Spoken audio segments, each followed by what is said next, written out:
Voici Frank Hettler, le gestionnaire d'énergie en chef d'Ostfildern. Son métier, réduire la consommation d'énergie à l'aide de la gestion d'une base de données, en particulier dans les bâtiments publics. J'essaie toujours de considérer le bâtiment dans son ensemble pour analyser les flux d'énergie. C'est une quête permanente. Qu'est-ce qui peut être amélioré? Où pouvons-nous faire mieux? Et là, Concerto a été un bon catalyseur. En fait, la gestion de bases de données, c'est notre système budgétaire. L'analyse financière permet une certaine transparence concernant la consommation d'énergie. Et grâce au contrôle, on peut vérifier qu'une mesure fonctionne ou que parfois elle échoue. Voilà par exemple un schéma qui illustre comment la consommation a évolué au cours d'une année. Des lignes montrent le niveau qui aurait été atteint si nous n'étions pas intervenus. Nous avons commencé en 2005. La première opération visait l'hôtel de ville. Et depuis, la consommation a clairement diminué. Clairement diminué? La ville d'Ostfildern dans le sud de l'Allemagne a ainsi économisé depuis 2005 plus d'1 million de kilowattheures grâce à la gestion de données. Ces données sont regroupées avec d'autres provenant de 22 projets cofinancés par l'Union européenne et analysés par l'Institut de technologie de Karlsruhe pour les mettre à disposition des instances de décision. Grâce aux modifications effectuées dans l'hôtel de ville, la ville économise 12 000 € par an, 50 € par tube de néon débranché. Nous n'allumons plus qu'un tiers des lampes, mais l'éclairage reste suffisamment efficace et nous économisons une grande quantité d'énergie.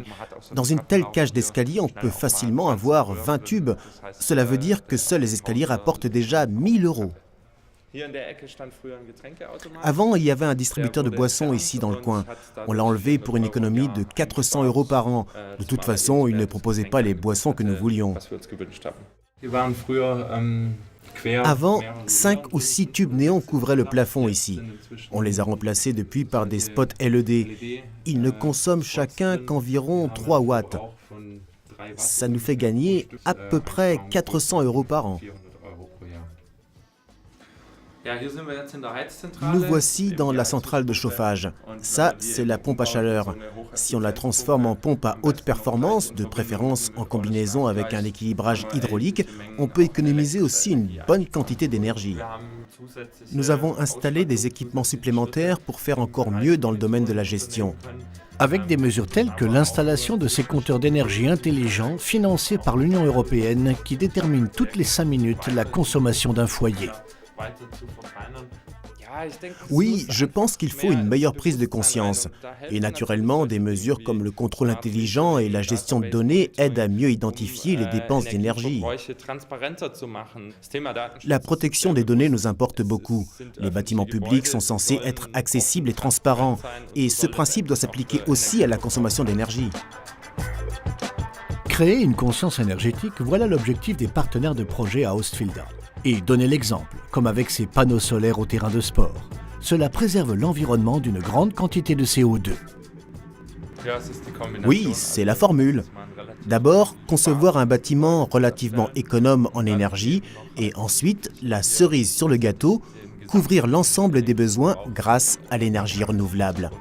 C'est évidemment toujours là qu'on veut en venir.